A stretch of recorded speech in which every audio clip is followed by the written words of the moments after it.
జై జై జై జై గుద్దితే దేవుడా అంట. అర్జెంట్గా 500 ఉంటే ఇవన్న. ఎందుకు అంత అర్జెంట్?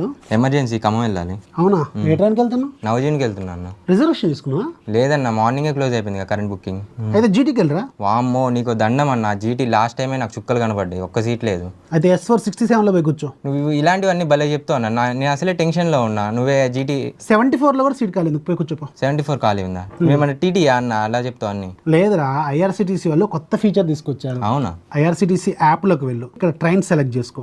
ఇక్కడ నీకు చార్ట్ వేకెన్సీ అని ఉంటుంది. ఇక్కడ మంచిర్యాల స్టేషన్ సెలెక్ట్ చేసుకో. ఇప్పుడు మంచిర్యాల ఎక్కుతున్నావు కాబట్టి మంచిర్యాలలో ఎవరు దిగుతున్నారో ఆ సీట్లన్నీ ఇక్కడ నీకు కనిపిస్తూ ఉంటాయి. ఇక్కడ చూడు, S4లో 67 ఖాళీ ఉంది, 74 కూడా ఖాళీ ఉంది.